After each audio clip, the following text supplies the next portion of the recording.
Okay, greetings, brothers and sisters. I got some Trumper comments and flat Earth comments to get to. And then this is going to be, the election's coming up, and, it's kind of silly. Today's Tuesday, October 29th. I got a video coming out on Wednesday, and this one will come out on Friday. And so next Tuesday, a week from today, will be the election. And,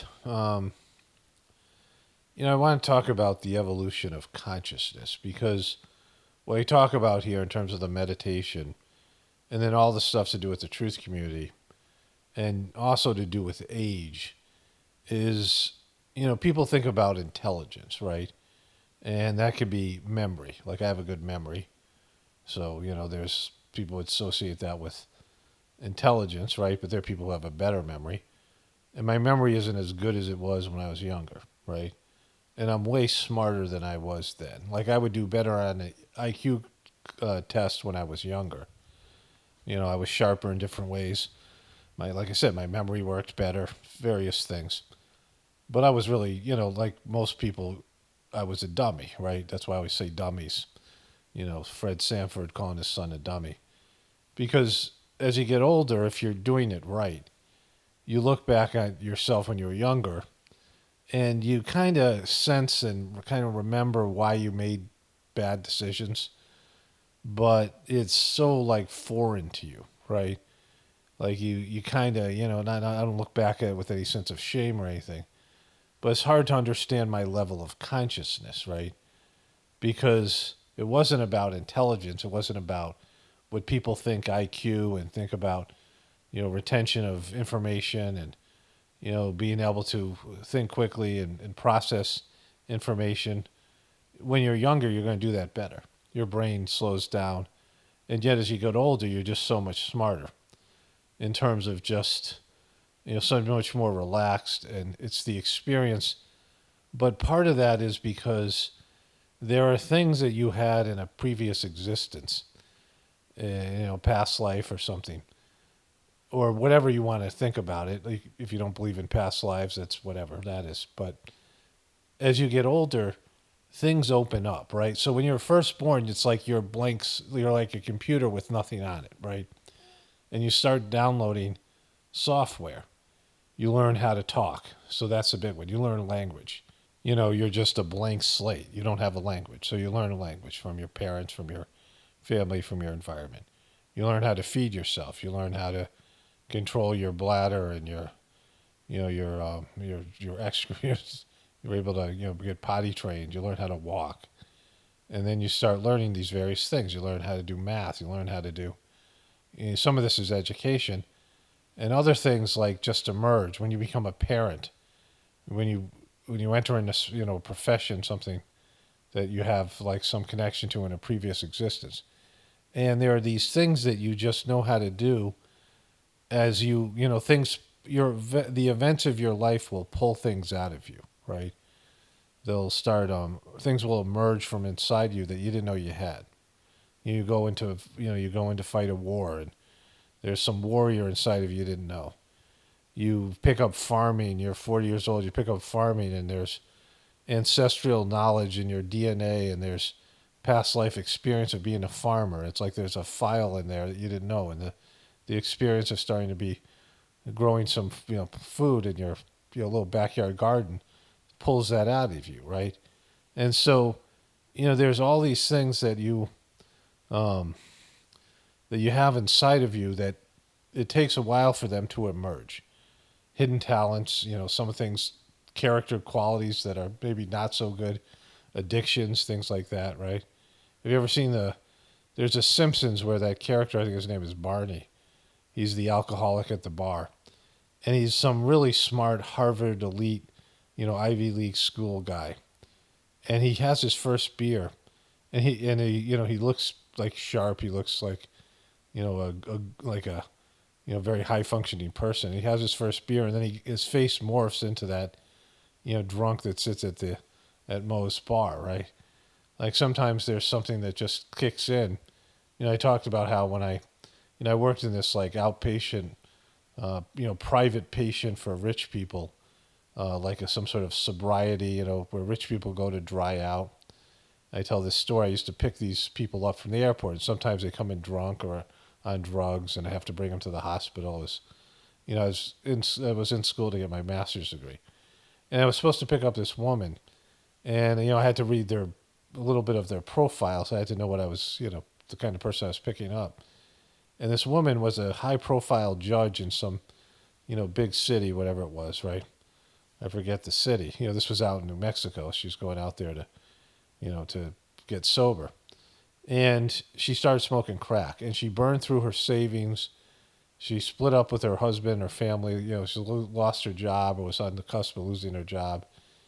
And she started to prostitute herself so she could get money to buy crack. Like, that's how much the addiction. So she went from being one of these, like, overachieving people, someone who's prominent in her city, respected, to a crack whore, right? And she ended up not getting off the plane. Or getting on the plane.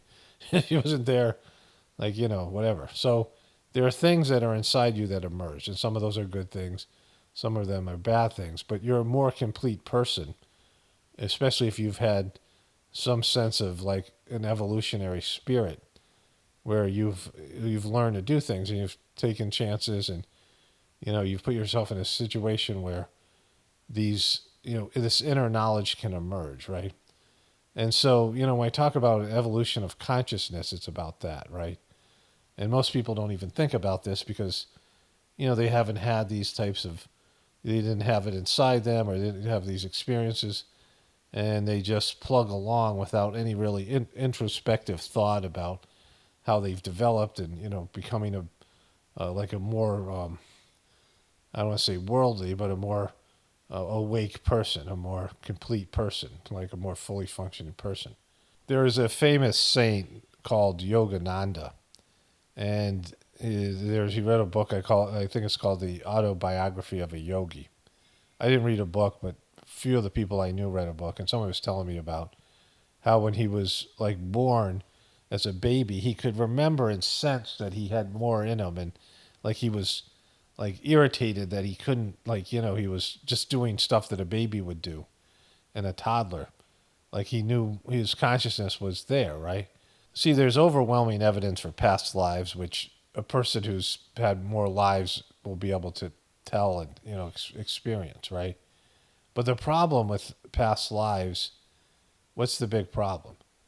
You don't remember your past life. You don't remember all the things, everything that you've accomplished in this life, everything that you've been able to understand and perceive, things that you didn't know 10 years ago, 20 years ago, that you know now. You lose that information, right, for the most part. Like, it's there in you, but you have to, like, relearn it every time you come into life, right? And so, like, that's, one of the issues. It's like playing a video game where you have to start from scratch every time, but there's some, like, hidden, you've achieved things, and there's some things in there, like, for you to draw from, but there's also some negatives that you bring in from your previous existence, like addictions or whatever it is. And so, things that you have to pay for, that mistakes you've made, things from previous, lives or whatever it is. And so all those things are there, right? And so it's not about intelligence. It's about, like, your understanding of how life works. And, as you get older, it's there, right? But your brain is not as good. Your function, your physical body isn't as good. And like I just said fairly recently, it's probably the last 5, 10 years, like, I finally feel like I'm a competent person. Like, I can function, and, I can hold it together, and, crises or whatever it is, whatever the thing is, I'm just better. Like, I finally understand life, and I can feel myself like, I'm entered, like, the end of the last phase of my existence, right? I'm in becoming old. Like, I'm, it's kind of like it's one of the problems with such a short lifespan, because by the time you are, like, really get it, like, you finally crack the code a little bit. Like, there's still always more to do and grow and things, but you're finally able to function. You finally kind of understand yourself and understand your purpose and all those things. You're like getting ready to die, right? Like, it's kind of like a big fu to you. Like, it's just I've said that people are really meant to live much longer lives, and there's been human beings that lived much longer lives. So I want to talk about these comments and with that perspective, right? Like one of the things I like. Well, let me go to the first comments, and I'll bring that up during one of the comments. And so there's a variety of comments here I just received today. One of them is, obviously you had good plastic surgery. This is about Trump. Obviously they had a good plastic surgeon come in and sew up the wound. Common practice. Believe whatever you want, but there was nothing fake about the shots at PA. You've just gotten so wrapped up in conspiracy garbage that everything is fake to you. Since most things are indeed fake, it's probably best to think that way, so go ahead. Okay, so the first part about this is this, where the person said, obviously they had a good plastic surgeon come in and sew up the wound. Okay, so you can see in the pictures that the wound has stopped bleeding, right? This person will never believe this is fake. And so I don't care. Like, I don't care if you believe it's fake. It doesn't matter to me. There's no difference in you believing it's fake or not. But the fact that if this happened to Kamala, you would say it's fake, and Trump, you would say it's not, the exact same story could have happened, the exact same scenario, right? Is an indication that it's your prejudice that's keeping you from seeing what you need to see here, right? Because we already know that the wound stopped bleeding because there was only blood on Trump's ear and on his face. No blood on his shirt, no blood on his hands. There was like a little speck on his hands. Everything else, there was nothing. He said there was blood on his hands when he put his hand up to his ear right after he was shot. Like he claims that, the story was that he was shot. But there was nothing, right? And so that's the first part. But the other piece is Trump's doctor came out and said Trump didn't need a single stitch. So this is, to do with the Joe Rogan video. And I'm releasing a second part. Time to talk about the war on testosterone, and Trump has no scar on Rogan, right? And so this guy's saying, obviously they had a good plastic surgeon to come in and sew up the wound. Common practice. There was no wound. There was nothing. There was no blood. Like everything had dried. I mean, he stood up and the blood wasn't running anymore. The ketchup they put on, it was quick drying blood, whatever it was. They put whatever the quick drying flake blood. But you can go read Trump's doctor's report. He said that the cut was less than 2 centimeters and he was exaggerating. And it didn't need stitches. Trump didn't even have to go to the hospital. It was a boo-boo. That's the official story. Trump even confirmed that on Joe Rogan. And he was so quick to move on. I'm covering this in a video that you've already seen if you watch, my previous video to this one. And I forgot to talk about how he ends up talking about MMA and WWE almost immediately when Joe Rogan brings up the cut. And he's so quick to move on, which so many of my commenters, so many of my viewers commented on. It's clear that he's embarrassed by the fact there's nothing there, right? And if Trump was really committed to this thing, he would have had them take out a chunk of his ear. And the reason why there's no energy in it and people aren't talking about it is because it's so fucking fake, right? It's just so obviously fake. But what I'm talking about here is, in terms of the consciousness thing, is that this person is never going to accept it, as are so many Trumpers. And so why bother talking to them? Or, I talk about it in the videos, just move on if you don't believe it. I don't care. You don't have to tell me and try to convince me because I know it's fake. Like, it's just fake, right? I mean, it's, at the very least, Trump needed no bandage. He didn't need that giant frickin' maxi pad he put on because it didn't even need stitches. If you don't need stitches, you don't need a Band-Aid. In fact, having a bandage over your ear when there's what is the bandage there for, right? The cut's already, they're looking at the cut every day. He has a doctor on staff. It's not getting infected. That was all performative. They put that giant patch on his ear to make it look like his ear is blown off. But the problem was, no one's going to elect a deformed motherfucker. Nobody's going to elect a deformed person who's missing half of his ear I mean, people would be like, "Oh my God," But if there was some, like, if there's even a giant bullet hole in there, but Trump's a pussy. He's not going to have anybody. He's not going to give up a chunk of his ear. He's very body conscious. He's also he's obsessed with his looks. He's not going to miss a big chunk of his ear. He's not committed like that, right? And so, the big piece to it was they could have had him not be hit at all, but then he doesn't get up. He doesn't get to get up with a bloody ear and yell fight, fight, fight. And it was so WWE. Anybody can see it, right? I have a similar problem. I just am putting up a video. The meditation that I do, the second, the third, the fourth master of the system, Daji, has turned it into a cult, which I've talked about in many videos. And there's a guy I call the Daji Truther that's constantly sending me things. And Daji, this guy Kamala Patel, he owns 7 pharmacies in New York City and Staten Island.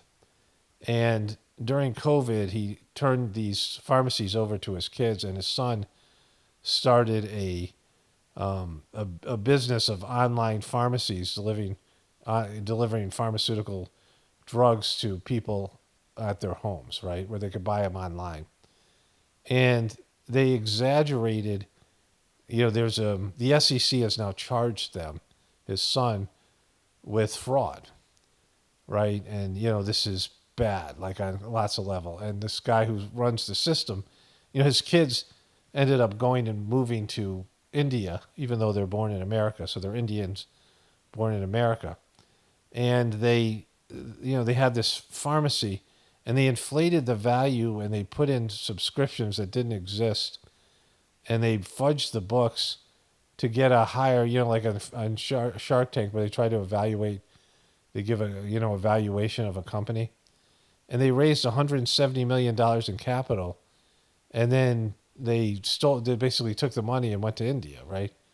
I mean, the money just disappeared, and the business folded, and now the SEC has investigated and is charging them with that, right? And this guy called the Daji Truther, he's trying to wake people up in India about the guy Kamala Patel, and he sent me something about how there's problems in India as well, that this is also in India, even though they don't have any laws and it's not being investigated. And he wrote to me, he said, is there more information? Because he knew I was going to make a video on it. It's going to be on my backup channel. It's probably already up by the time you're listening to this one, right? And the thing is, he's desperately trying to wake people up who exist in a culture where you never question a guru, a teacher. They don't question their elders. There's all this fear of, ostracization and disrespect that you just can't exhibit towards an elder person, a teacher. And, even more than that, people are just fucking sheep, right? And so, he's trying to feed me all this information. I like the guy. I don't have a problem with him. But like I've said to him over and over again, these people aren't going to wake up. The same people who won't wake up about Trump or won't wake up about Kamala or won't wake up about, flat earth or any of these other things. It's just a waste of my fucking time. That's why I don't dialogue with people. I don't try to argue or convince people. I wouldn't leave comments on somebody else's video telling people they're wrong like these people do to me all the time, right? Because I don't care about it. It doesn't fucking matter. Beliefs just don't matter, right? I'm relegated to understand that I'm never going to get the truth, right? I'm never going to get the full story of all the stuff I cover here. And, on a higher level, in the spiritual practice that I do, the Sajmarg meditation, there's many levels of evolution and spiritual, evolution and levels of higher consciousness. And it's all related to your ability and your commitment to serve God. Like the higher you go, it's just about service. And most people don't even flirt with that, right? They don't even start serving.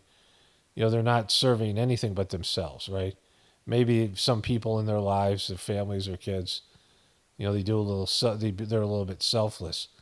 But everyone's trained to be so selfish and so myopic. They're limited in their levels of consciousness because they're not opening up to serving God and serving other people.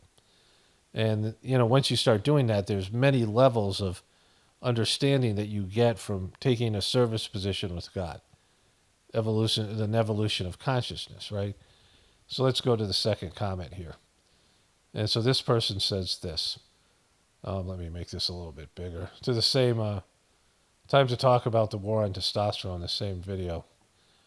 And the person says, Paul, you say a lot of true things, but why in the heck do you keep knocking flat Earth? Question mark. You believe the establishment? You mock every video that we live on a ball flying through space while rotating, even though there's no proof for this. Trump is the one who has established the joke of Space Force. Come on, Paul, you can't use a different standard of truth for things you don't like or fit with what you want.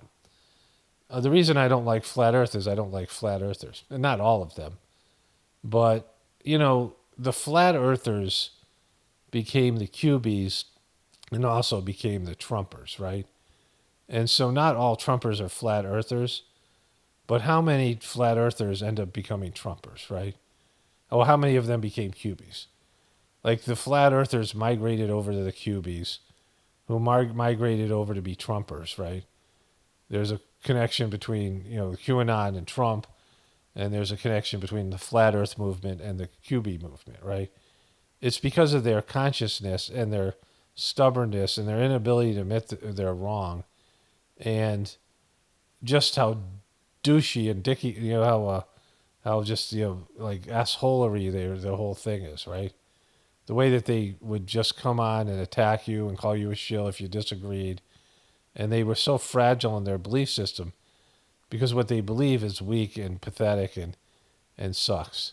And so my problem with the flat earth theory, first of all, the person said, you can't just use a different standard of truth for things you don't like or don't fit with what you want. I don't give a shit if the earth is round or flat. I mean, in terms of I don't have a preference. Or if it's, I believe that life on planet Earth is an illusion, right? Third dimensional reality is an illusion. In the old Indian scriptures, yogic scriptures, it's called Maya. Life is an illusion. Your physical life is an illusion. Your soul is what's real.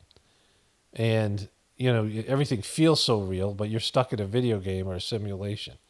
And so in that simulation, who gives a shit? If you believe it's a simulation, that overall is a simulation, so why would I care whether the Earth is flat or round? So you don't even understand my perspective because you're on a different lower level of consciousness. And I'm not saying that to compete. I'm saying it because it's fucking true. Like you leave a dumbass comment like this because you don't have any of the information, right? But I've told my story. I, was talking about the Earth being round, and somebody said, this was when the flat Earth movement was coming back around. So this is back in 2015. This is 10 years ago when the flat earth thing was just coming about, right? And somebody said that the earth was flat, and a bunch of my viewers were flat earthers, right? And I didn't have a problem with them then, so you understand I didn't have a problem. And I said, okay, everything else is fake. I'll take a look at this, right? I mean, everything else is possibly a lie. So I looked into the original flat earth model, ancient times. And what it was is that the sun and the moon were rotating around a flat earth, right? Or the earth itself was rotating around the sun or whatever it might be, right? Except that was before people knew about time zones. And, which disproved the whole flat earth, that there was, people are experiencing light on the other side of the planet, in a 24-hour day. The 24-hour day is a true cycle, right? And so I put that out there and said, this doesn't work because of time zones. And a bunch of these flat earthers said, well, we have this new model. And it was this, what I call the mobile model, where there is the earth is stationary and the sun and the moon are spinning around above the earth. And when the sun gets out of range, it's nighttime, and then it spins back around in 12-hour cycles, right? Except that doesn't work because I was doing sun gazing, and the sun comes up in a different position every day. And it moves across the horizon quite differently, right? And also, of course, we know that there is the shortest day of the year and the longest day of the year, and every day there's a different amount of sunlight, right? There are 2 days where there's the same amount of sunlight on either side, corresponding to either you're losing sun or you're gaining sun. But each day is a little bit different, consecutively in terms of the amount of sun, right? Sunset is a little earlier or later depending on which way you're going. Right now, it's every day. The sunset's a little earlier because we're going from the longest day of the year now heading towards the shortest day of the year, right? And so, but I said to the guy, what is this moon and the sun spinning around? And he said, an unknown celestial object. And I'm like, you don't have a fucking theory then, right? You don't have a fucking theory. And I said it and they got all pissed off at me. But you don't even know what you are when you call yourself a flat fucking earther. I mean, I'm talking about all the obnoxious comments, all the difficult personalities that exist, and not all of them. I mean, there's some flat earthers that are nice or well behaved, and they don't, they're not so not dickish about the whole thing. But you don't even know what you are. You're round Earth deniers. You're not flat earthers because there's no working model for a flat Earth. And every time I say that to the flat earthers, they get pissed off and they say, "No, watch this 6-hour video. This guy explains how the model works." And I'm like, "No, he doesn't, because it doesn't work, right?" He'll say things to you, and since you won't fact check him or question him, it makes sense. But you watch the video and there's nothing there. They don't have a working model. You don't have a working model of the flat earth. And the problem is because you're Old Testament Bible believers, that you take the Bible literally and you don't realize there's lots of bullshit in that book, lots of things that are bad and wrong. And the Old Testament is blasphemous against God. It's a very remedial book for very primitive people. Especially the Old Testament. And that whole religion is very limited in terms of how it presents God as an angry, wrathful king, which is limited because the people who it served at that time were limited. And so there's so much more advanced knowledge out there about the nature of God. And that book is, almost like worthless, right? Maybe as a child it adds value. I mean, the whole Bible, but certainly the Old Testament, right? But the Old Testament said God picked the earth up by four corners, which doesn't make any sense either, because God, the whole thing is silly. God doesn't have hands, and, God is the essence of love, right? God doesn't have a body. God isn't some king sitting on some throne. But, that's what people saw the earth as because they were primitive, at least in their knowledge of, scientific things and whatever else was going on. So my point about this is the majority of the flat earth videos and the flat earthers is all about the earth not being round, and none of it's about developing a model of flat earth that works, right? And I keep on saying, let's say you have actually proved as a group of people that the earth isn't round. You haven't proved it's flat. It isn't like there's two choices, flat or round, right? Like it could be square, right? But more accurately, we live in a simulation. There's hollow earth theory and there's all these earth theories. But let's say your data has actually proved the earth isn't round. It doesn't mean anything to do with flat. So stop calling yourself flat earthers. Just say you're round earth deniers, that you don't believe that we're spinning around a sun and a spinning ball. But that model actually works in terms of the time zones, in terms of the year, in terms of the seasons. The round earth model actually works, right? But if we're in a simulation, then, none of this stuff really matters, right? And so the flat earthers, the arrogance and the problem they have, like this person writing this comment, like you just can't hear somebody say something about you without getting all butthurt and all, whatever. You can't take any sort of criticism to your way of thinking, and you don't have a working fucking model. Like I haven't met one flat earther who could explain their model that would take in consideration time zones and the seasons and the fact that like every day is a little bit different. This is explained in the round earth model through the earth being on a 23-degree axis, tilted, the axis point, the line that, the way the earth is sort of not 100% vertical. It's tilted to 20, by 23 degrees. But the problem is that your connection to your bullshit, religious teachings that are just bullshit and outdated, and the way that God is presented in the Old Testament, and the fact that in the Old Testament there's human sacrifice and there's animal sacrifice, and a lot of bad shit, and a lot of crazy shit, and a lot of stuff that's just not true. And so the fact that you think your Bible tells you that the earth is flat and it doesn't, and that you're, now finding out at least you're researching or you have people tell you the earth isn't round, you say the earth is flat, and it isn't flat. There's no working model for it being flat. Again, if you said the earth is a simulation, I agree with that. But we're never going to get confirmation of that until we die, like until we're we're free from our physical bodies, right? And we're not going to know it, like you're not going to have a mind then, so, whatever. But it's your attitude of the flat earthers and the fact that you can't let anything slide. Like anytime somebody mentions that the earth is round, it's not round, it's flat. It's flat. Firmament, right? I had some jackass the other day saying the reason that we can't get through the moon is not because of the Van Allen radiation belt, it's because of the fucking firmament. Firmament, firmament, firmament. Click your heels 3 times and you go to the flat earth, right? And so it's how annoying the flat earthers are, but they became cubies and they were even more annoying.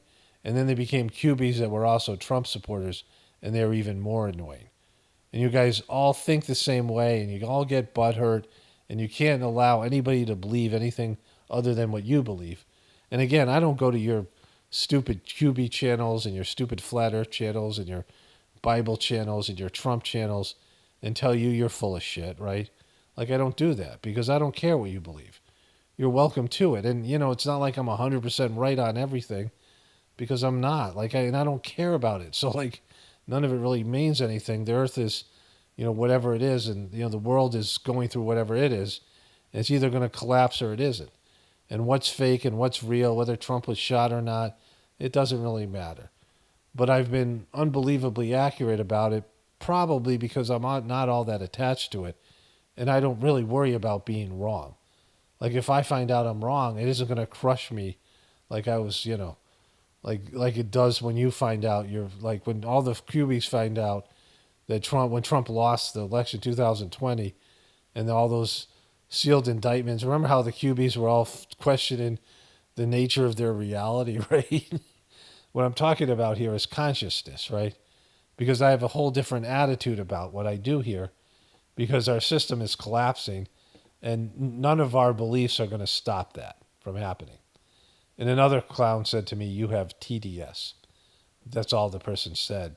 And there was one more thing I want to add to that.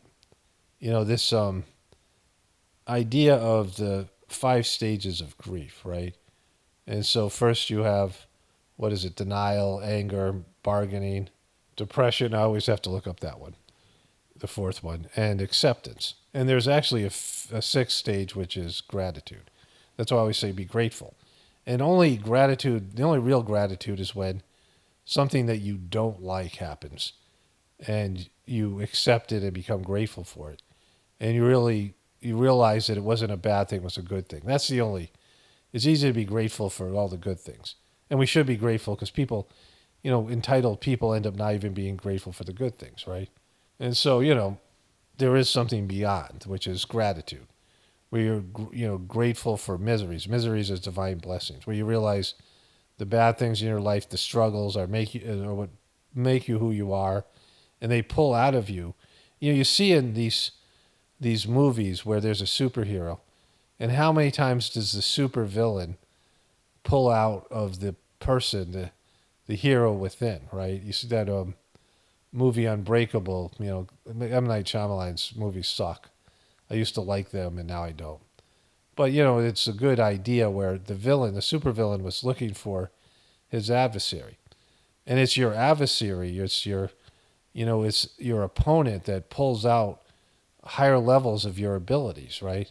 You have to rise to a higher level to compete with somebody who's at a higher level themselves. And there's almost like an arms race of intelligence and, whatever it might be, right?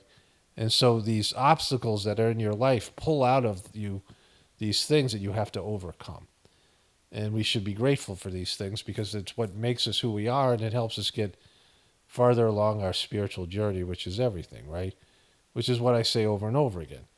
And if you're not on a spiritual journey and you're not working to connect to the divinity within you and you're not working to figure out your soul's path, then you shouldn't talk shit to me because you're not there yet. You're not even close to what I'm doing here.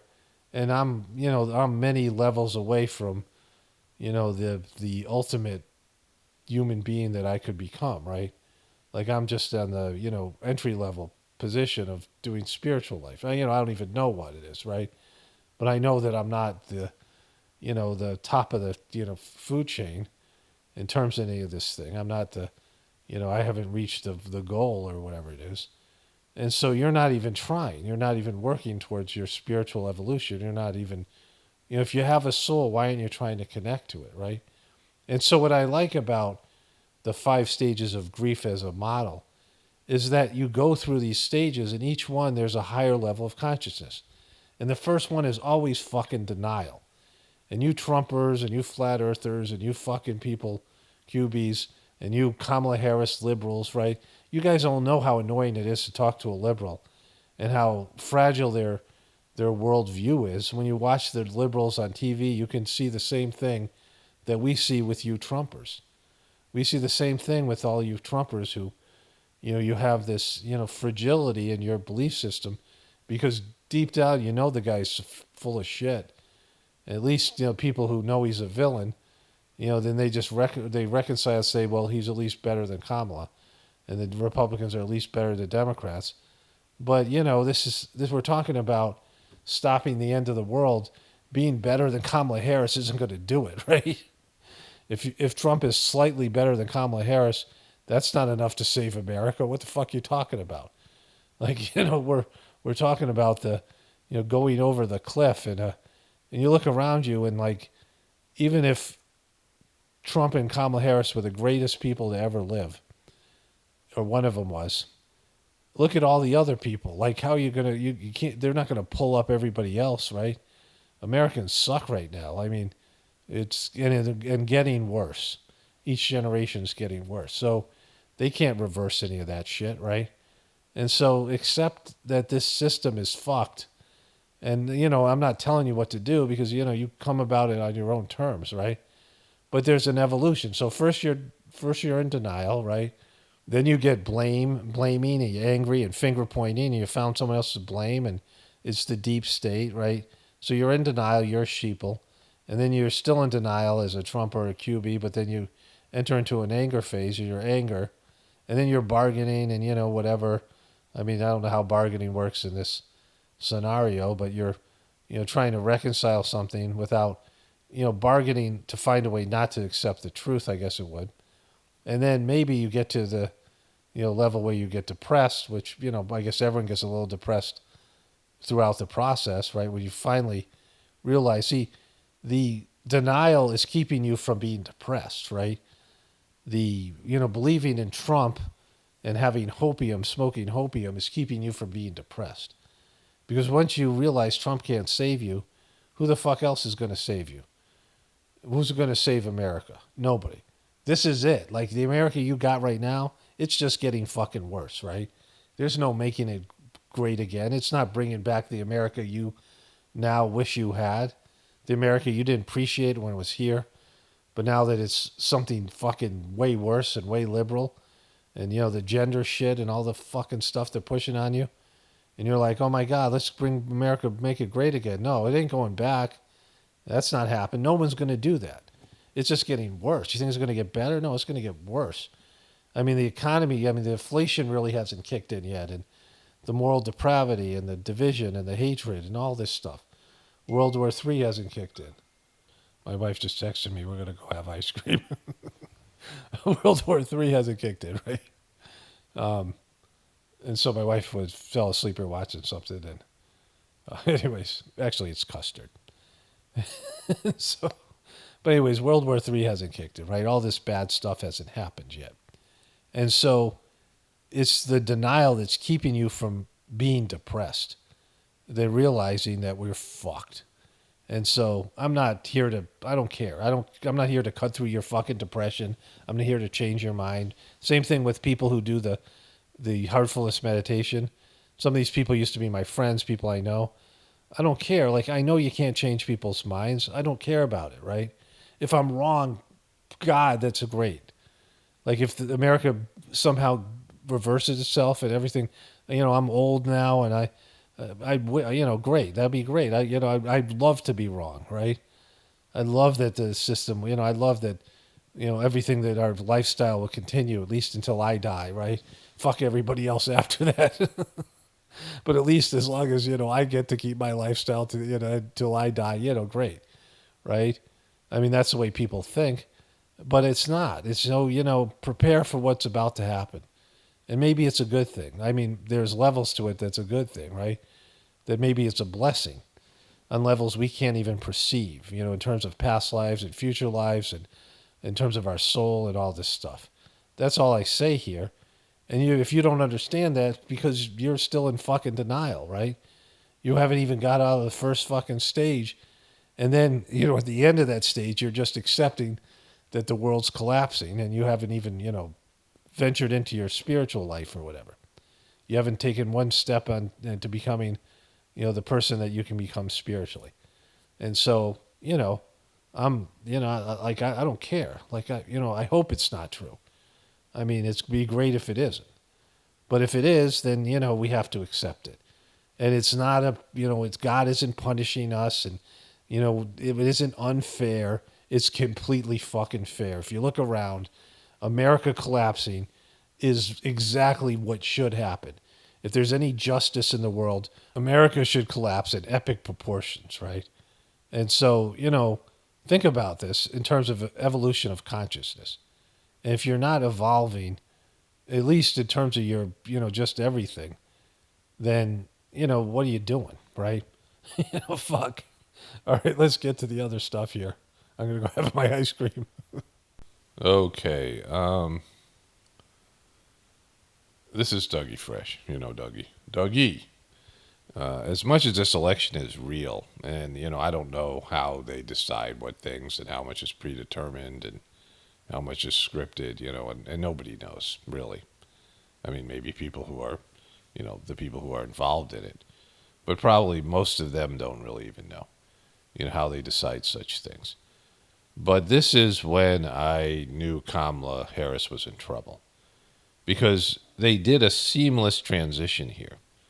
I mean, this is the best work the Democratic Party has done in a long time. They have done really sloppy work in the recent years, made bad decisions, and then executed everything poorly. But this thing they did with Kamala taking over for Joe Biden, it was as immaculate a thing as they could have done.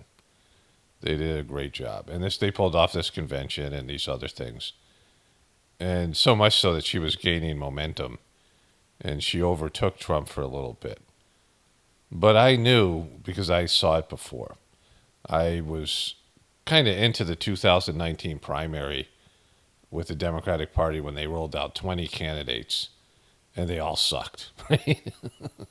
I mean, there wasn't a star amongst them. And they tried to force Kamala on the American people. I talk about this. I saw this, I had seen this random show with Chris Matthews right before he got Me Too'd. And he was saying that Kamala Harris and Joe Biden, Joe Biden and Kamala Harris were the dream ticket. And that's the first time I heard of her. And I'm like, that's weird. And, because when it happened later on, I was like, well, that was kind of, like they already picked this thing. But they rolled Kamala Harris out, and she got up to 12% of the Democratic primary votes. She was getting 12% of the support. They pushed her more than the rest of these dopey candidates, right? There were 5 or 6 of them that were polling above, 1 or 2%. And then Kamala was one of them. And then she got, Tulsi Gabbard went after her during the debate. And she got focused on because they were, the other candidates saw that they were trying to make her stand out. And she just plummeted. She lost all support. She went down to below 1% of the Democratic people. Nobody liked her. And she lost funding and she had to quit, right? And I knew that was probably how this thing would play out as well. And they knew because this is what Dougie Fresh said. Working hard at her office. I just happened to be waiting at her apartment for a contractor to do some work on her kitchen. I was eating at my desk, which was not a regular occurrence for a busy lawyer like me who appreciated a good business lunch. But that's when she called me back. And we talked for an hour, and we laughed. Well, you know that laugh. I love that laugh. Okay, so there had been people that have talked to him, and of course, it's been mocked and made fun of. And they had said, or talked to her, that people don't love that laugh, right? That laugh, right? It's that laugh. And when he said this, I knew they were fucked, right? In terms of any real chance of her being elected in a real election. Because that laugh is her best characteristic. A laugh is usually a good thing, right? Right? Somebody's laugh is usually a good thing. Laughing is contagious. And, she has a kind of a scared, depressed, bitchy, condescending expression or expressions when she's not laughing. Like when she's laughing, she's smiling and she's happy, right? And that is something that appeals to people. But her normal resting face, her resting, non-laughing face is, not great. It's bitchy and it's all these things. And so the fact that he called it that laugh, right? Because it's, her defining characteristic. And when they rolled her out as a candidate, she wasn't laughing as much, and almost not at all. Like sometimes you couldn't help it, right? But they said, downplay the laugh. And so if that's your defining characteristic, I mean, that laugh, he called it that laugh, right? Everyone knows for that laugh.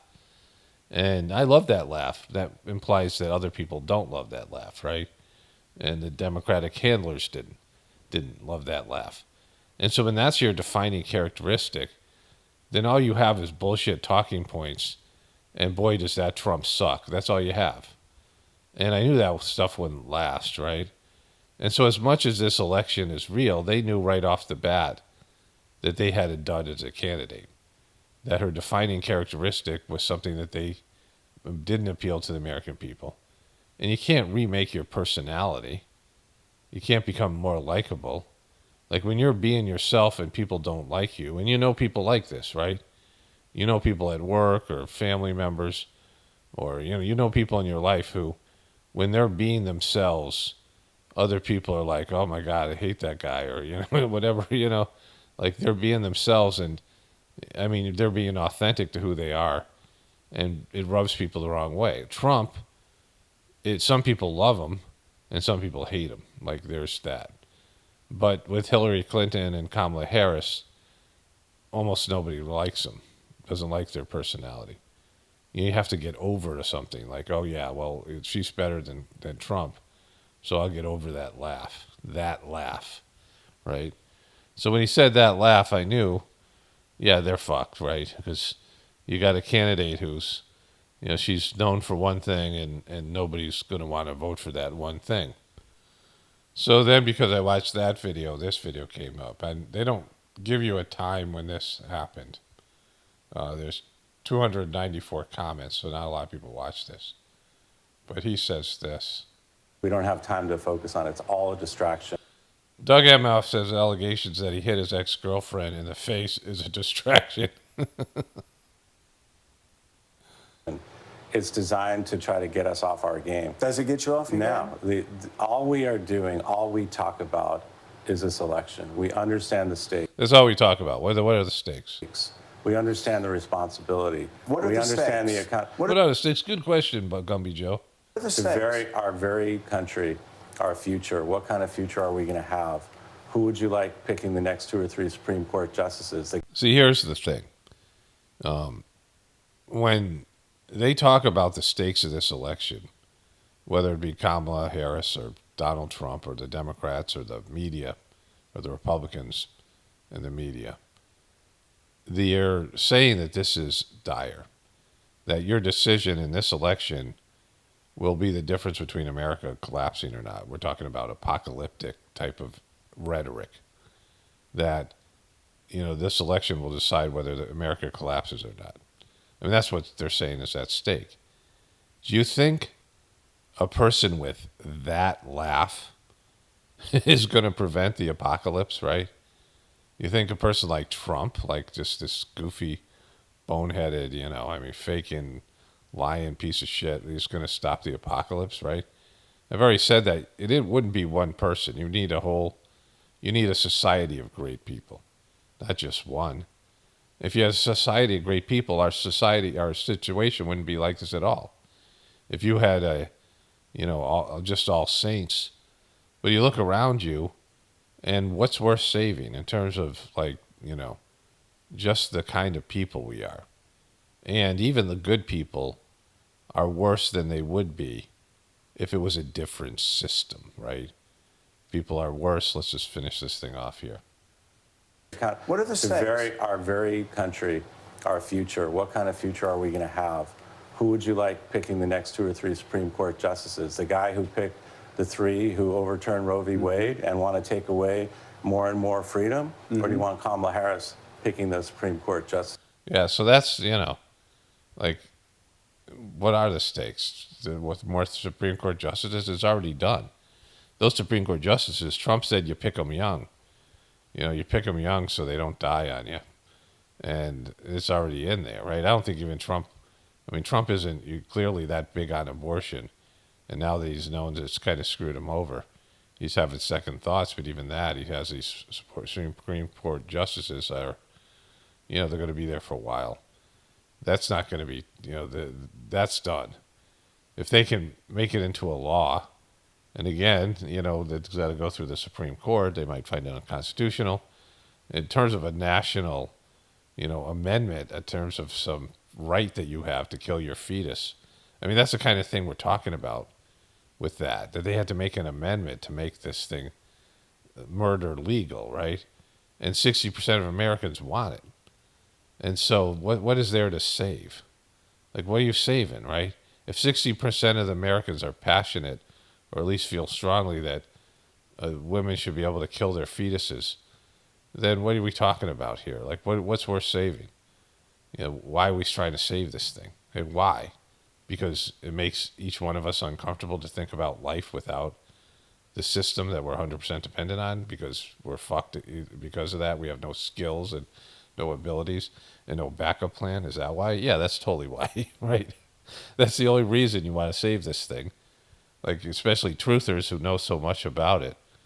And so, this is why Kamala's screwed. And if she wins, it's, there's no, the hatred of Trump is there, and there's no passion. Like I said, I don't see Trump signs out there. I don't see Kamala Harris signs out there. I don't see people being passionate. Of course, I'm not going through, cities, but, in cities they don't have that. But in, places where people have, and it's not always, poor neighborhoods or rich neighborhoods, all kinds of different neighborhoods where people have houses and, big houses or small houses and, these things. I mean, mostly, poorer people, the kind of people that would more often than not put up, election type of signs. I see more local stuff than I do national stuff. Like, I don't think the Republican people are very passionate about Trump, but they're, freaked out about Joe Biden and possible, continuation with Kamala Harris. And, they're so divided. And Kamala Harris doesn't have support, like, 'cause they're rolling out all these celebrities. And so, if the American people don't really believe in these two people, they're like, oh, I just don't want the other side to win. That's not going to save shit, right? There has to be some passion to, but we know it, like I've said it over and over again. Okay, so this is Kamala J. Harris. This is another reason that she's screwed. She's at the Ellipse in Washington, D.C., the place where Trump gave the speech that led to the big event on January 6th. And so she's going there in Trump's shadow, right? In the shadow of that event. Like, they're not going to remember this speech over Trump's speech. I mean, the Democrats themselves aren't going to want to talk about this speech more than they like talking about Trump's speech. they'll talk about January 6th until Trump is gone. And Trump is, been disappeared. Now, I've said, I can't imagine, because Trump is their asset. If you don't understand that, you're not paying attention. They talk about him constantly because he's their asset. He is their best argument to push their agenda. Oh, like Trump is Trump, so whatever we do is great. This is what Trump wants, so what we want's got to be better, right? Because Trump sucks. And so Kamala Harris, instead of making her own way, is, riding Trump's coattails of hatred in this sense, and failure, and, and insurrection. And so this is, she's been doomed all along. Good evening, America! Good evening, Kamala. Good evening, everyone. Good evening, and thank you for taking the time out of your busy lives. The busy lives to come and see me shit on Trump, where he, made that buffoonery speech. Kamala. So this is fake. Thank you. This, Thank you. Thank it's you. like just almost like they're CGI'd in there. Thank you, everyone. AI'd in So there. listen, 1 week from today, you will have the chance to make a decision that directly impacts There's a weird red light that keeps on popping on here. your Boom, life, boom. the life of your family, and I wonder what that light keeps. There's a flashing light behind her. the future of this country we love. Woo! We love this country. Woo! Woo! And it will probably be the most important vote you ever cast. Again, if that's the case, then we're fucked. Because you guys both suck. Like, you're not capable of that, whatever it is. And this election Saving the country. is more than just a choice between two parties and two different candidates. It is a choice about whether we have a country rooted in freedom for every American or ruled by chaos and division. Wow, that's a big choice, Kamala. I don't know what I was making me nervous about my vote now. My non-existent vote.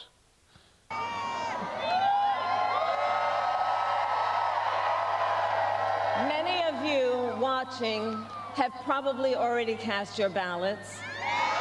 Woo!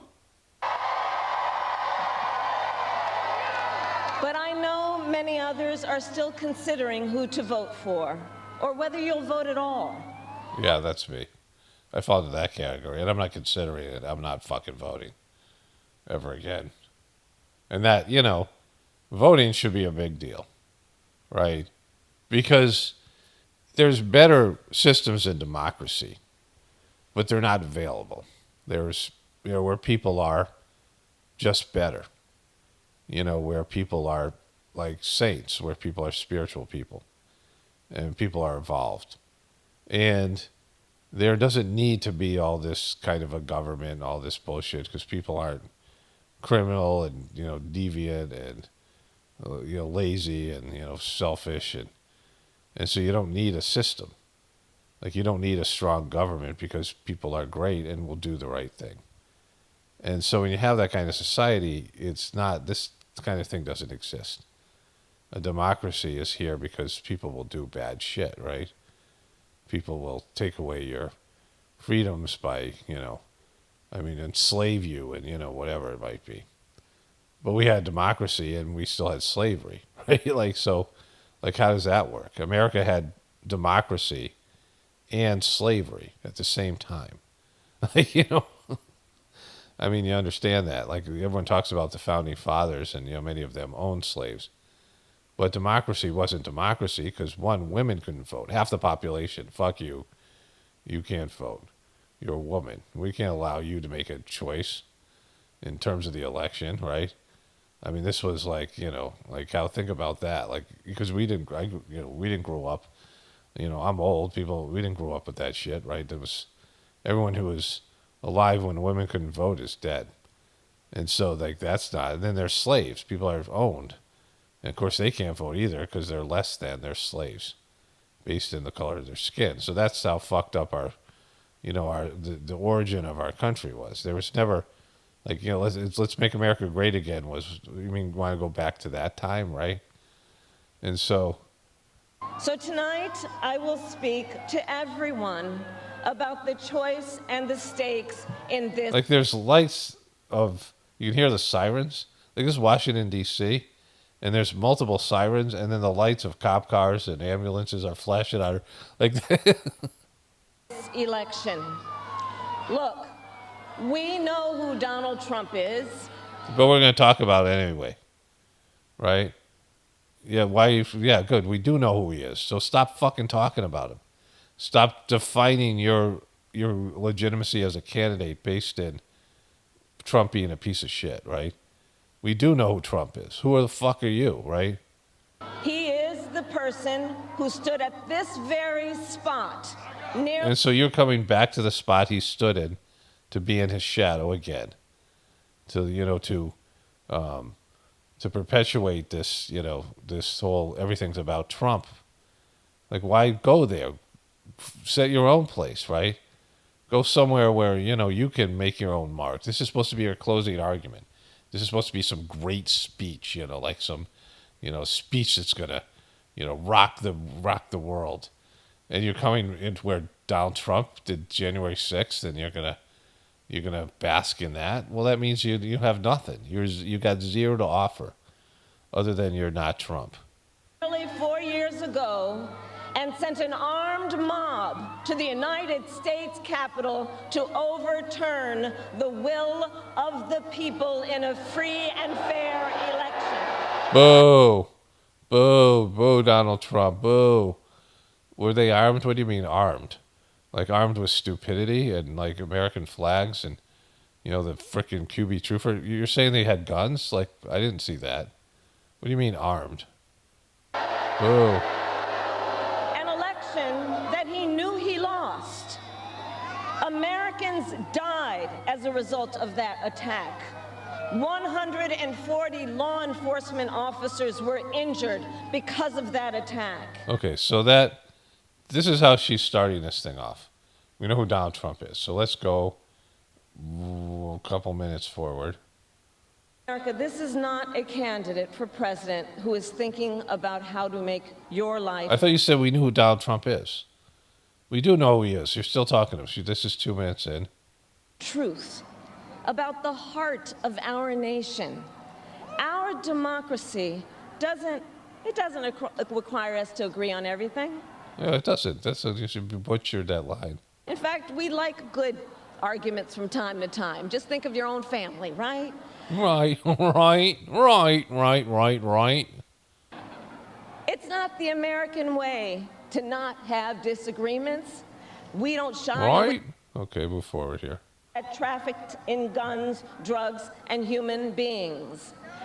And I did this work because for as long as I can remember. She fought the cartels. We know that, right? Guys, she kicked the cartels' ass. She's been talking about it. She likes to kick ass with the cartels. Okay? Yeah, what? On day one,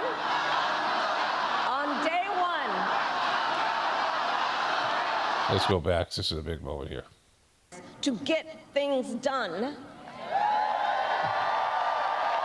And if you give me the chance to fight on your behalf, there is nothing in the world that will stand in my way. Okay. How about the Constitution or the checks and balances in the government and the media and, all the people dislike you and lobbyists, right? Yeah, there's lots of things stand in your way. Your own stupidity or inability to, get any enthusiasm. The fact that you have to appear where Trump had an infamous day. You have to shit on Trump to make your closing argument because it's all about him. So look, in less than 90 days, either Donald Trump or I will be in the Oval Office. Woo! Woo! This light is so light On day flashing. one, Kamala. on day one,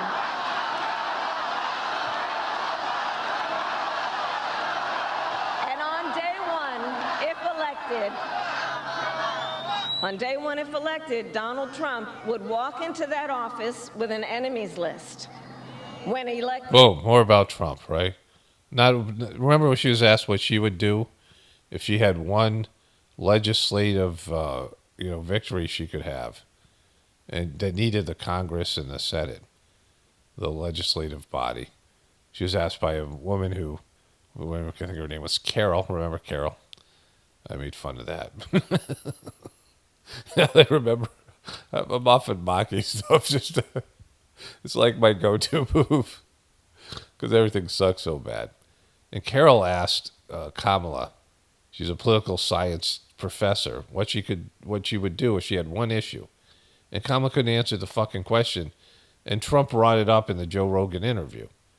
Like, she sucks, which, I had pointed out, like, she couldn't answer the simple question. And the answer was abortion. Because you just say something, right? And Trump even said you just say something, which meant, he's just a bullshitter because you have to say something, you say something. But she couldn't think on her feet. And she said, to be honest with you, it would be lots of things. Yeah, that was not where Carol was going with the question. So here she is just talking about Trump again. more a year. And on top of that, you will pay even more if Donald Trump finally... Donald Trump. So I would go through here and find out every time she said Trump. Remember when she was first talking? She was going to be the candidate of joy and running a positive campaign. And she talked about the other side. She wouldn't even mention Trump's name like he was fucking Voldemort. Like, she was just going to be positive. She wasn't going to get embroiled in the negativity that people were pissed off about because the majority of American people, like it was almost 75, 80%, said they didn't want a Trump-Biden second runoff for president. And she was now the alternative to that. Biden was gone, and she could run against this idea that we would have something, like some second Trump thing going on, second Trump presidency. And she was just going to be joyful and positive and wasn't going to get into this slow brow shit that Biden back and forth, when they were arguing about who was a better golfer. Remember that shit in the debate? That was wonderful. I mean, that, epic debate. I want to revisit that debate. Hopefully I'll remember to do this. Oh, you know what? Somebody left a comment and said this is, the year of the amateur, which is what I called 2024, the year of the amateur. And there's no more, it's completely that. I always forget about it. Like I say it, and then the beginning of the year, then maybe at the end of the year, I remember. And this is like amateur hour. And it's, they came in with a campaign strategy, and they've folded that campaign strategy. Now it's 100% Trump sucks. That's their strategy. And as president, I will fight to help first-time home buyers with your down payment. Okay, more bailout money. Trump has a different approach. Trump. I bet, I go through this if I had time, and I don't. But, she said Trump already, and I'm fast-forwarding through this thing at least 8 times. He tried to cut Medicare and Social Security every... Boom, Trump. It's for yourself. And look, I think we all know one does not have to abandon their faith or deeply held beliefs to simply agree the government should not be telling her what to do with her body. Boom, abortion, Trump, abortion. Remove those who arrive here unlawfully, prosecute the cartels, and give Border Patrol the support they so desperately need. Yeah, why did you do that 4 years ago? Trump is an easy mark. Trump here. And I will stand with our friends because I know that our alliances keep American people safe and make America stronger and more secure. Look, world leaders think that Donald Trump is an easy mark. Boom, Donald Trump. Will be impacted by the decisions I make. And to people who disagree with me, unlike Donald Trump... Trump. Like here, she's just this whole thing's it's saturated with Trump. I saw how hard our mother worked to give her daughters the same chances this country gave her. Growing up, I was blessed to have family by blood and family by love. Boom! I was blessed with that. The family by love is African American women who took care of her in a daycare, and friends she has, so she can claim that demographic because there's not enough Indian people to swing this election. And so, like she's sprinkles in these bullshit like narratives that she's created, or they've created this fake persona. There's no laugh. They're not doing her signature laugh, and it's about Trump. In our pursuit of freedom, our belief in fairness and decency, and our faith in a better future, America. This is her closing argument. Let's just watch the end of the video. Let's move forward a little bit farther. There's just so much of her you can take. The will of another petty tyrant. That petty tyrant is Donald Trump. So she's 28 minutes and 13 seconds in. She's got a minute and, 24 seconds left in this thing. So a minute and a half left. And she's still talking about Trump. Woo! Woo! These United States of America, we are not a vessel for the schemes of wannabe dictators. Donald Trump. The United States of America is the greatest idea humanity ever devised. No, it's not. Fuck. You serious? The greatest idea that humanity ever had, right? The idea of this discovery of a soul. Like, that was wonderful. Like, there's been, inventions. I mean, America is just something that's here for now, and it's an extension of the British Empire. And this is what it's produced. If it was such a great idea, then Donald Trump and you would not be our leaders, potential leader, right? The so-called most powerful person in the world would not be either you or Donald Trump if America was so great, right? A nation big enough to encompass all our dreams. All our dreams. It's a world. It's a nation that all of our dreams are in there somewhere. Strong enough to withstand any fracture or fissure between us. Yeah, it's not. Divided we fall, right? United we stand, divided we fall, MNFer. And fearless enough to imagine a future of possibilities. Fearless enough to imagine, because it's so scary to imagine possibilities. I mean, I get petrified when I just think there's possibilities out there, and but America is fearless enough. And again, fearless is the lack of fear, and so it's a negative concept, right? Whenever it's something's less, fearless or whatever it is, right? Poverty less, whatever you're going to say. You're focused on the word fear. Be brave, right? Not fearless, brave enough, not fearless enough, right? They want to talk about the lack of fear. They talked about Kamala as fearless. You can see fear in her system. Sometimes she's a deer in headlights, right? And she's not even senile. There's fear in her system. And so what is this fear that's less? What is this fear you're talking about? Being brave. Brave enough to imagine possibilities. It doesn't work. Nothing works, right? Like, this is her closing argument. So, America, let us reach for that future. She knows how to reach around. Put on knee pads and... Let us fight for this beautiful country we love. And she shook her head no. Look at her face. Why are you shaking your head no, brah? Let us reach for that future. Let us fight for this beautiful country we love. She's shaking her head no. That means no, motherfucker. And in 7 days, we have the power. Each of you has the power to turn the page and start writing the next chapter in the most extraordinary story ever told. I thank you all. God bless. Boom. Turn the page. You got to turn the page in there. Turn the page. You like that? You like that? Let's do that together. Turn the page. You know, freaking Gwen Walls. That's her closing argument. Mostly about Trump. And even in that ending, that last statement was turn the page on Donald Trump. And if she wins, they'll find a way to keep Trump around because he's their biggest asset. Like if they hand this thing to her. But, you know, I don't think they will. And what we're going to have is 4 more years of Trump hell. Maybe it won't last 4 years, but whatever it is. And this is the, you know, beginning of the end of, I mean, it's already, you know, in the throw, you know, the death throes, America. But, you know, there's nothing here. Like, there's nothing here. And, you know, she's a lightweight. If she was like the devil, it'd be one thing. You know, Trump could make the case she's the devil. But she's such a lightweight. She sucks at her, you know, what is she good at?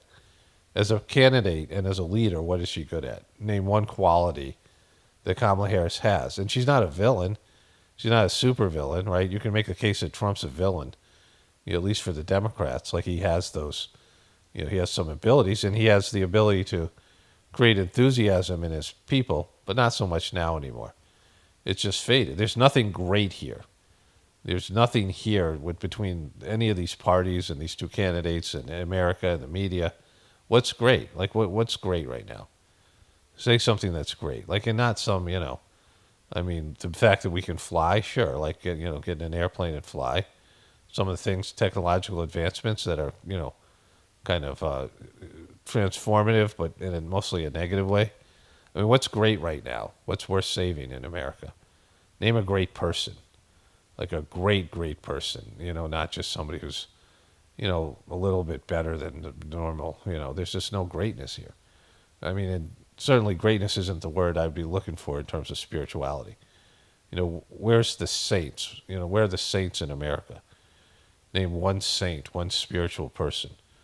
You know, one person that's out there that's, you know, that's a divine being and that, you know, is produced by the American system. It doesn't exist, right? It does the exact opposite. Okay, so I want to get into some other things here, but I want to make my own closing argument at the end of this thing for the election. So I just ate breakfast, and I turned on Morning Joe, and I had it taped, so I went back to the beginning. You know, I was watching YouTube TV, and so you can, you know, I record everything so I can fast forward. You know, once you start learning that you can fast forward, not only through commercials, but bullshit, you know, or whatever, it's hard to go back to not having that ability, right? I can't watch a sporting event or something with not the ability to fast forward. It's like I'd rather not watch it, right? So whatever it is. And so Morning Joe opened with Kamala Harris saying, we all know who Donald Trump is. So they were talking about her epic speech. I saw a video that was recommended to me from Rachel Maddow saying this was a, you know, speech of the ages, right? And it's a horrible speech. You guys saw it.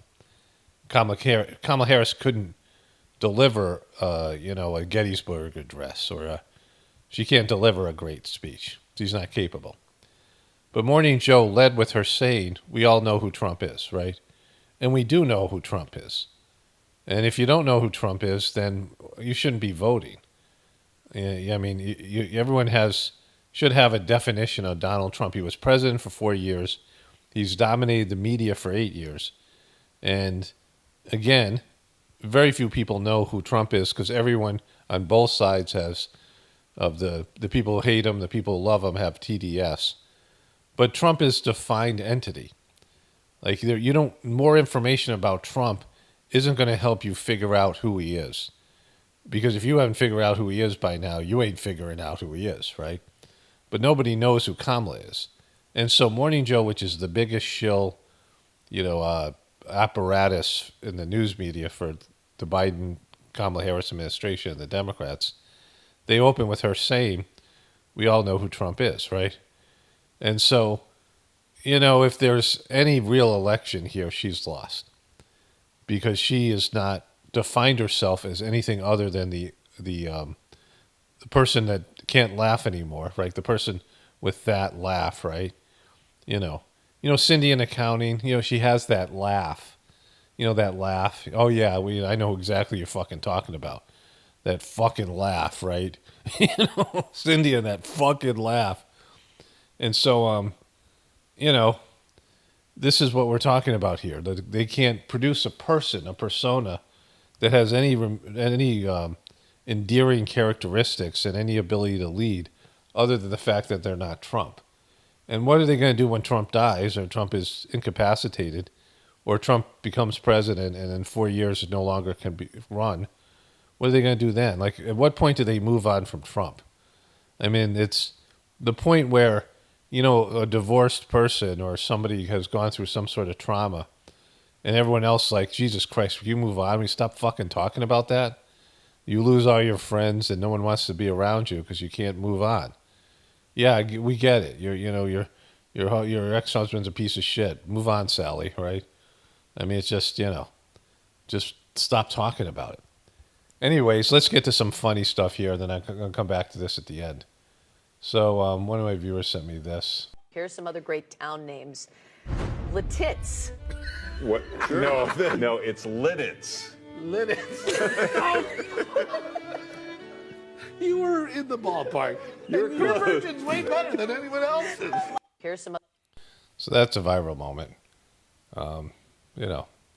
She's got that laugh. Okay, so this is one of my favorite videos. Somebody sent me this about a week ago. I meant to show it to you.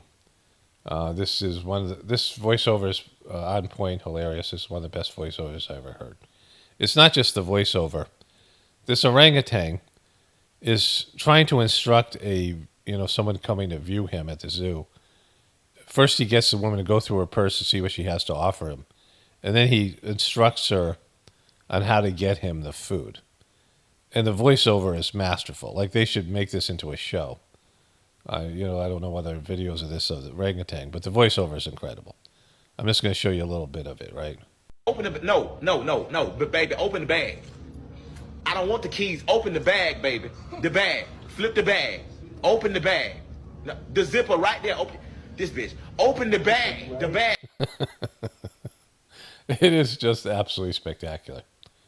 Well worth watching. You can find it on YouTube, like if you search for orangutan dubbed or orangutan voiceover, and just absolute masterpiece. There's so many great memes, and there's so many great creative things out there. Like, I laugh people send me stuff all the time, and the funny stuff, like, sometimes I don't find it funny, but other people think I will. But it is what it is. I'm glad people say. I'm not saying don't send me stuff, because it only takes me a few seconds to see if I like something, and I love this. This was great. Okay, so this, I couldn't describe this to you without showing you the video. It just never would. My favorite yoga exercise, this is not yoga. Yoga is about union with God. So people are now adding to yoga. Like, all of Hatha yoga is about asanas or postures and the 8 limbs of Patanjali's yoga. And so what it was there was, times in history that people lived a lot longer than they do now. And there were people who would seek God, and they would meditate for like 18 hours a day, and they wouldn't do anything else. And so their bodies would fall apart. They would atrophy, right? Like if you're in a coma. And so they developed these yoga postures to meditate while they were in these postures to keep their body going, right? It was different kinds of people, like people that were capable of such things that really don't exist today. So the postures in yoga really have very little to do with yoga itself, which is to connect to God and merge with God, which is, the ultimate goal for any person, despite what your religion tells you. But then they've been adding things like ghosts and fucking stuff like this, right? Because that's what Americans do. They think that the Americans can put a spin on something, and, they can change the definition of yoga from being about merging with God, union, to yoke, to have union with God, into exercises and postures, and then add bullshit like this, right? My favorite laughter yoga exercise, pretend you electric shock people whenever you get poked, you get zapped into laughter, which is fake as fuck, right? Just when look, here it is. Let's just watch it.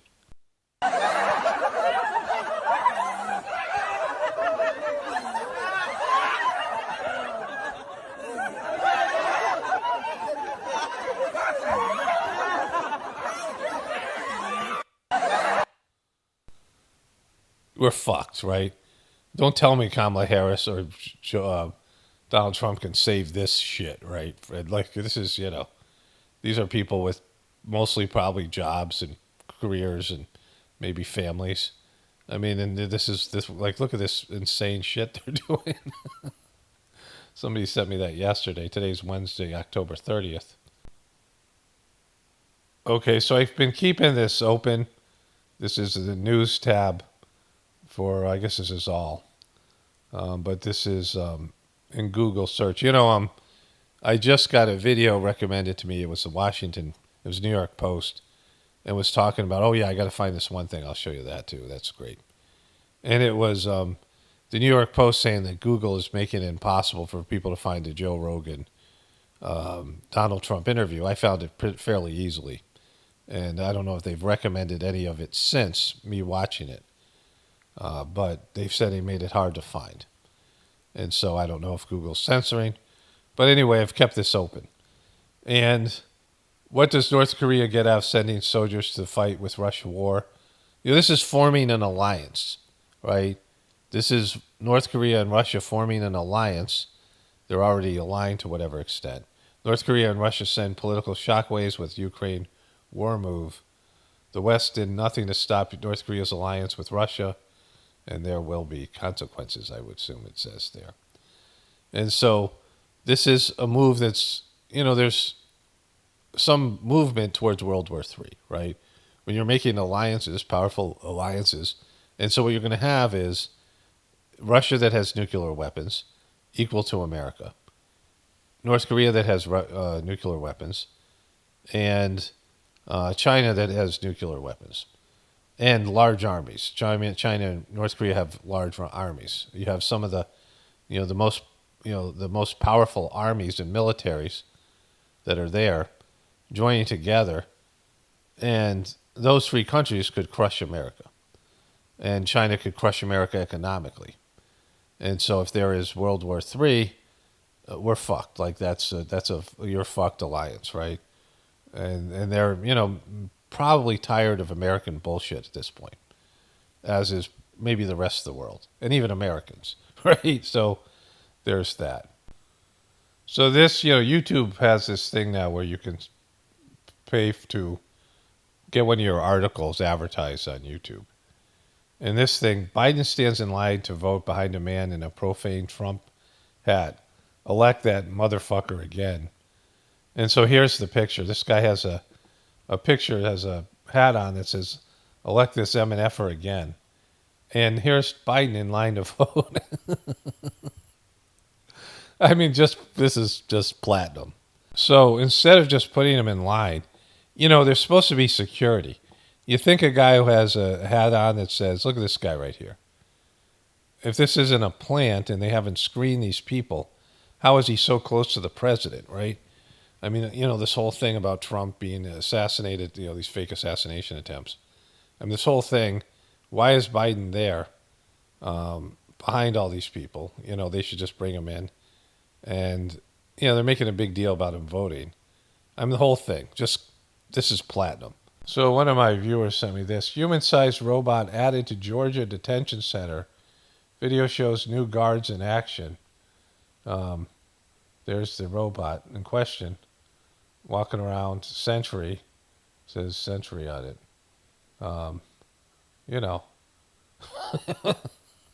Yeah, everything's great. Nothing's going to say security. Nothing's going to, everything's going to be great. Don't worry about it. Kamala Harris or Trump are going to save us. It's all over. Okay, so Pink Power today. We are back with our Pink Power Today special series for Breast Cancer Awareness Month. And this morning... Breast Cancer Awareness Month. They get a whole month for this thing. I don't know much about it. My wife has talked to me about it, though. in terms of, well, here. Hoda has an exclusive interview with the beloved star of The Office, one of our favorites, Jenna Fisher. We adore Jenna so much. She was one of our favorites. I thought Hoda was done. Did she not retire? She's just lingering. Exactly 1 year ago that Jenna, like a lot of us, were just scrolling through Instagram, and there were a bunch of breast cancer awareness posts. So it reminded her it was time to get a mammogram. She did. And she got breast cancer. And so began her journey with a disease, a journey she now wants to share to be of service to the millions of other women and families. The turbo cancer, right? Same boat. I called my husband and I said, this is wonderful haircut, right? Because, I showed my wife this. I haven't, thought about The Office. Once in a while a video pops up with an old Office clip, right? But doesn't she look the way her voice always sounded? Now her voice makes sense. Lee, I think it's cancer. And I was like, but what? I don't know what it means. And so it began. Jenna Fisher is the There she is in The Office. beloved star of the long-running hit TV show The Office. I feel God in this Chili's tonight. She played Pam, the co-worker. She played Pam.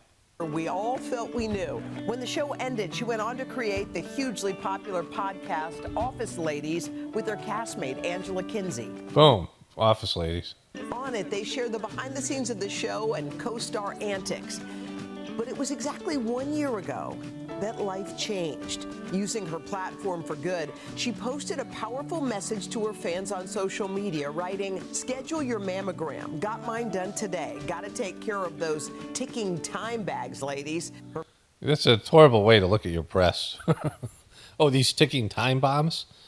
Boy, that girl over there has nice ticking time bombs.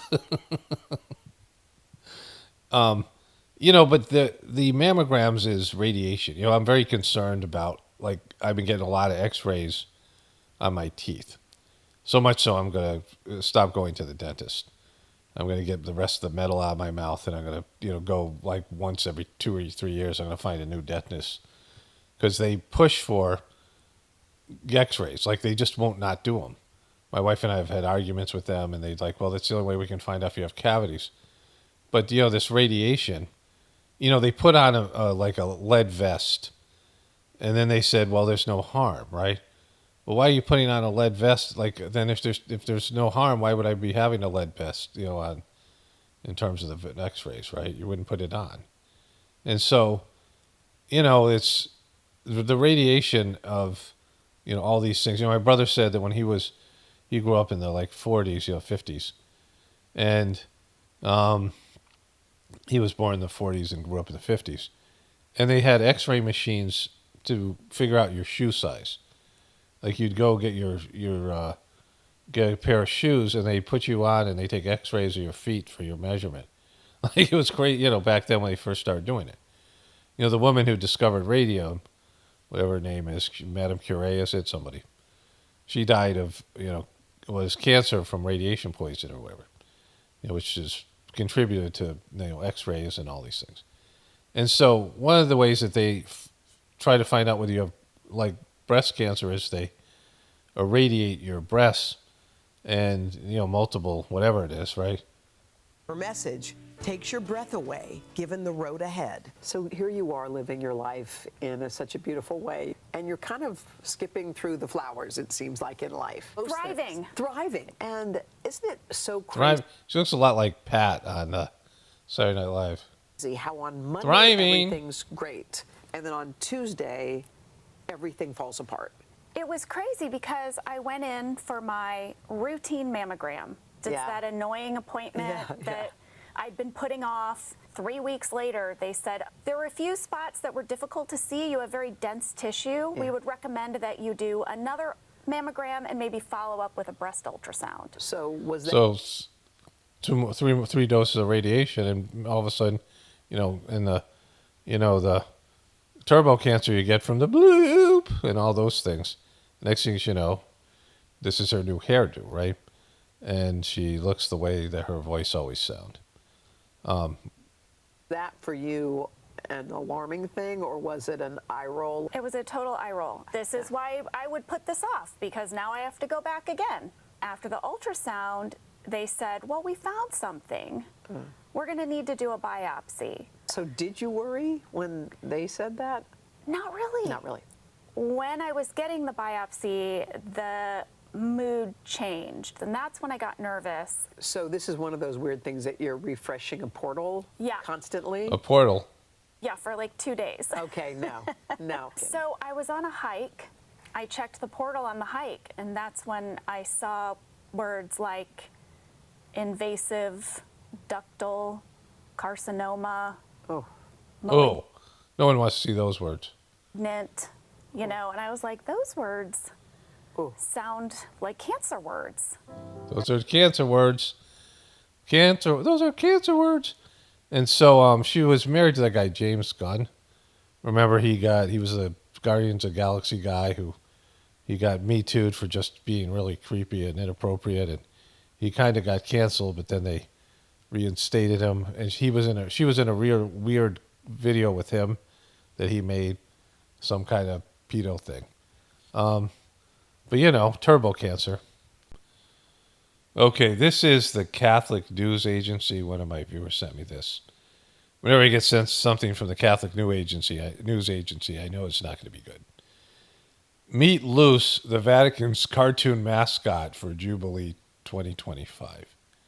Now, when you have a reputation for having pedos, it's the worst kind of pedos because they're supposed to be representing God. So all these kids that get abused, their families who put trust in the priests and the Catholic Church and the cover-ups and the systemic aspect of the abuse, right? So it's one of the worst things. Because, if somebody's a devil worshiper and they abuse kids, well, you say, all right, you expect that. But someone is supposed to be a man of God, right? And so these guys are so clueless to put this little doe-eyed, big-eyed, innocent kid up here. And the official, look at philanthropic solutions created by Catholics for Catholics. The official mascot for the Catholic Church in 2025 Jubilee named Lucy. Ahead of the 2025 Jubilee, Project 2025, the Vatican has launched a cartoon mascot unveiled Monday as the cheerful face of the Catholic Church's upcoming Holy Year. The mascot, named Luce, which means light in Italian, is intended to engage a younger audience and guide visitors through the Holy Year. I mean, just absolutely fucking clueless, right? Those big innocent eyes and dirt on the shoes. Oh, what's that? I don't even know, right? I'm sure there's symbology in this thing. I mean, are you out of your fucking mind, right? Okay, so as of right now, I'm going to end this video on, this is right after the Catholic thing. But I might add some stuff later on. Today's Wednesday, October 30th. Tomorrow's Halloween. Just so you know. My ex was born on Halloween, so it was a whole thing. Whenever there's birthdays on holidays, it's and all that implies. But I want to start with this. We all have this sense of too big to fail. People have irrational hope. And it comes from a place that there are things that we think, God, you can't take this away from me. God, I can't live without this. This can't happen to me. Like, there's things that we have, people dread. And they think if they worry about it and they fear it or they, deny it or whatever they do to cope, will ward off the bad thing from happening, right? And there's been superstitious, sort of witchcraft like stuff that people have done, praying, whatever type of things to ward off bad things from happening. But they happen all the fucking time, right? Up until the point they haven't happened yet, you're like, oh, that'll never happen. And then it happens, you're like, oh, it did fucking happen, right? And so that happens to individual people all the time. People have individual apocalypses all the time where they get diagnosed with cancer or, somebody dies or they lose their job or, some calamity happens. The hurricane that just happened. And, oftentimes, especially when people are assed out, right? They're bankrupt, they're broke, and they have no prana, no energy in their systems.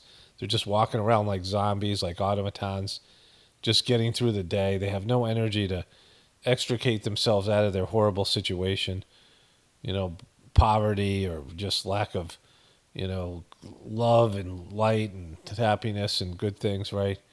And they are just, they just can't do it. And they're already, on the edge. And then something comes and knocks them out, knocks them back, and they just can't recover because they were already struggling. They're already on the ropes, right? And America's like that right now. And so everyone in America has a rational hope, myself included, that something will happen to prevent what should happen from happening. Like everyone knows what should happen. America should collapse. And the people who don't are like so low consciousness and unaware of everything, right? But they're even talking about, when the dopey politicians are talking about the apocalypse and fighting for the soul of the nation, all that shit Joe Biden said and stuff Trump's saying, that this will be at the end of America if the other guy gets elected. I mean, that's what they're both saying.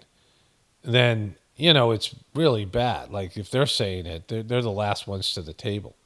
When mainstream media covers, there's always crazy people or people that think, that everyone thinks is crazy, that are talking about the end of the world. The end of the world's always been here.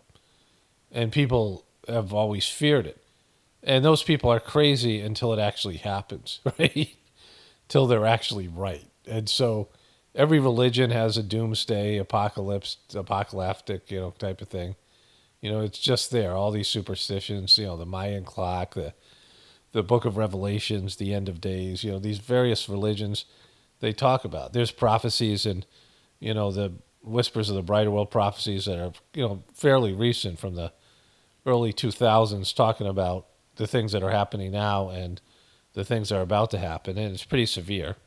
So, there's, in my spiritual practice, the meditation I do, there is some of this stuff, right? And I'm going to read the prophecies, and I'll read the Reality at Dawn thing that was from 1950, and then these things, probably right after the election.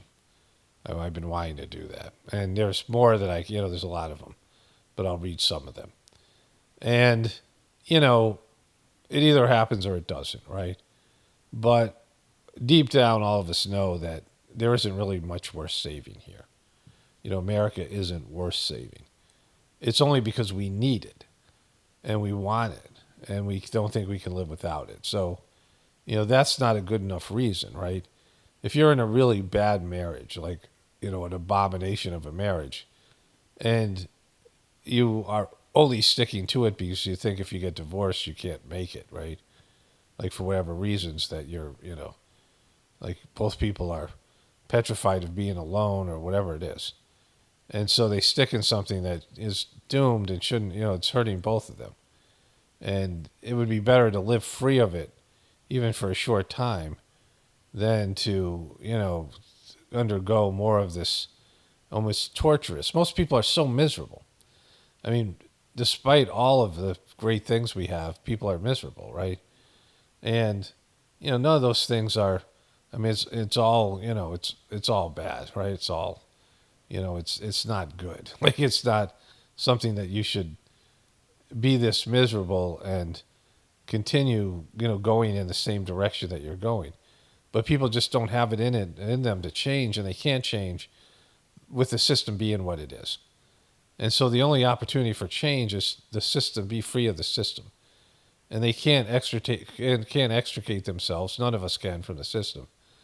And so the system has to extricate itself from us, right, by collapsing. I mean, that's the only sort of logical outcome to all this. And I'll be covering this, as we get through this election. But the signs are there over and over again. Like, it's hopeless, but people find hope because they're desperate. That's why you have relatives who, I had a comment from one of my longtime viewers that I guess they went off the grid, her family and her husband and her sons or something like that. And, they're all Trumpers.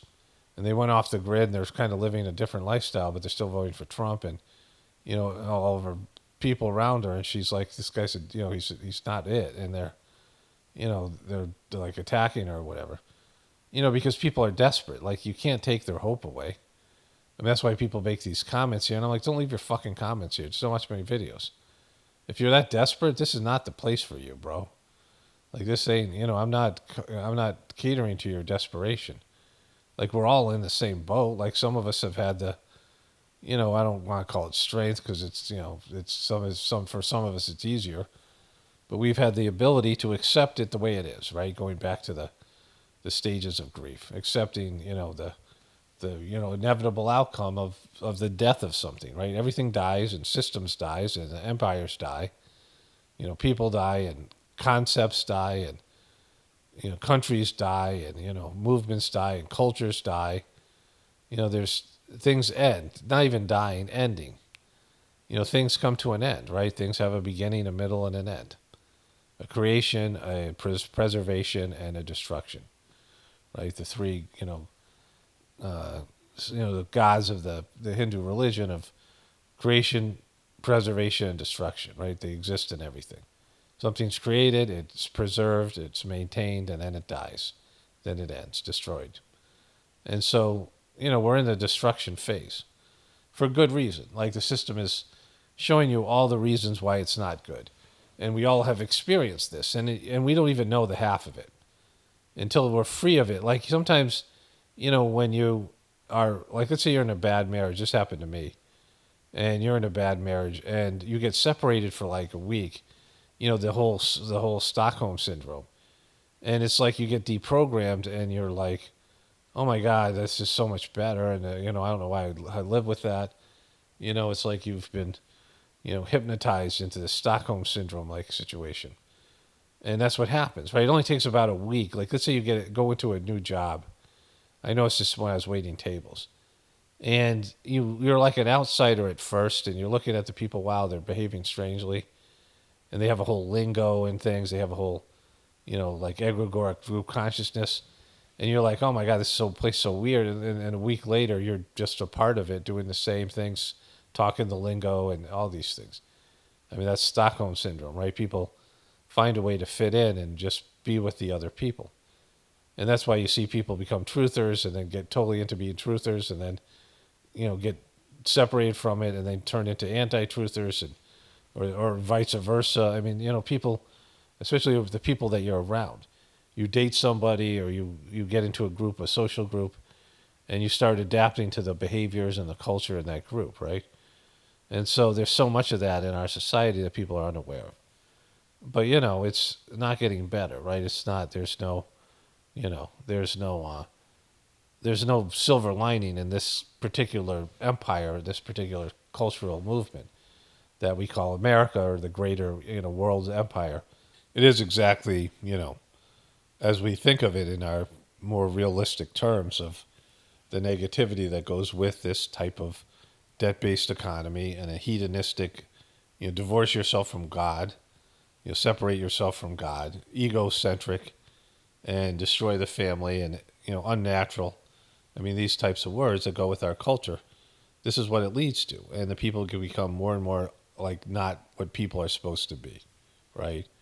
You're not what you're supposed to be.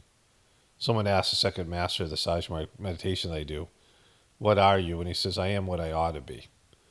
And I thought about that quite a bit. Like, how many people can say, I am what I ought to be? I am the best version of myself.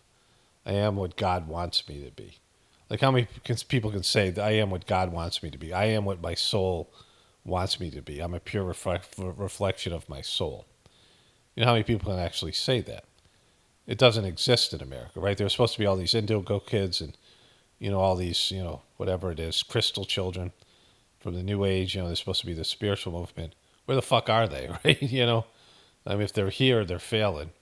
Or they have to, they're not in the right circumstances, and they need the apocalypse to do something better, right? So something's going to end. The system's going to end. And then what then? Is it going to go back to caveman ages, right? Albert Einstein said, I think he said this, he's quoted as, this could be one of those bullshit things, but it's a great quote either way.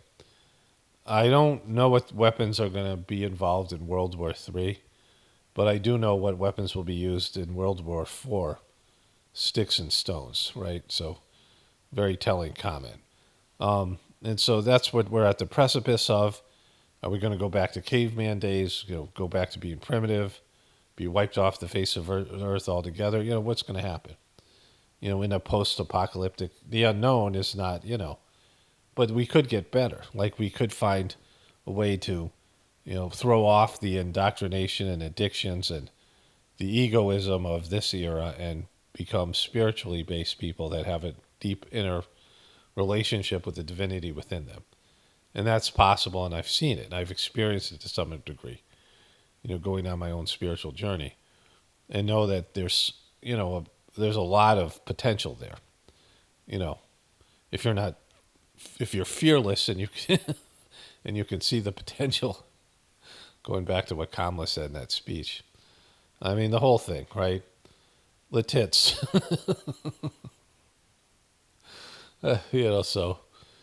Anyways, only spirituality will save this world. It's Paul Romano, definitely pointing for the apocalypse and the ascension. Everyone have a blessed day and be grateful.